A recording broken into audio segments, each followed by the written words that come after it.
يا مساء الفل.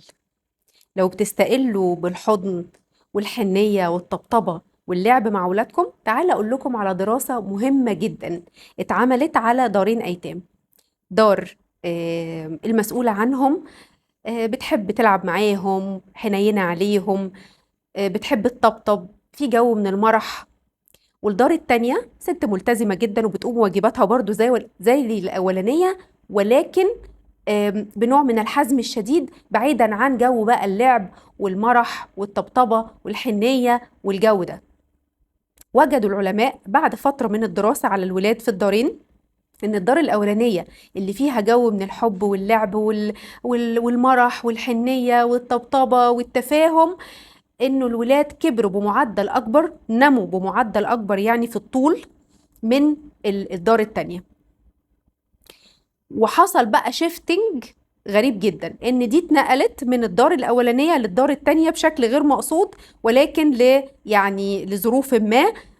فوجدوا ان الولاد لما جالهم حد حازم وشديد مش زي المديره الاولانيه، الولاد قلوا في النمو، لان هم واخدين على جو الحب واللعب والانسجام والتفاهم اللي موجود بينهم وبين المسؤول عنهم. الدراسة دي عايزة تقول لنا ايه؟ الدراسة دي عايزة تقول لنا ان لو حتى بنمر بفترات من التوتر في البيت، وده وارد طبعا في كل البيوت ومع اولادنا، ما يبقاش هو ده الجو العام السائد طول الوقت. نحاول ان احنا دايما نرجع للبيز لاين، اللي هو ان احنا في بينا تفاهم، في بينا حوار، في بينا رقي في التعامل، في بينا احساس بالامان، في بينا مساحة للتفاهم والمشاركة، وطبعا الحب والرحمة والحنية. ودي وصية سيدنا النبي مع أولادنا ومع أي حد فقد حد من أبوه أو أمه، يعني حد من الأيتام.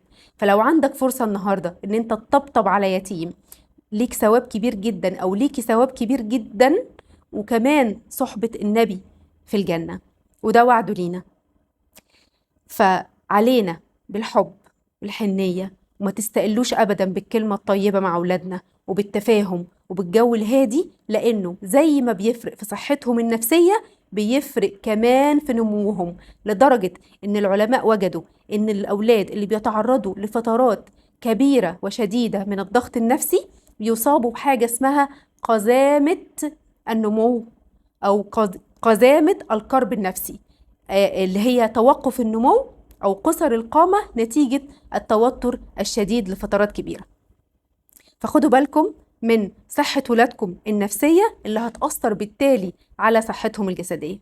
دمتم بخير، وسلام عليكم.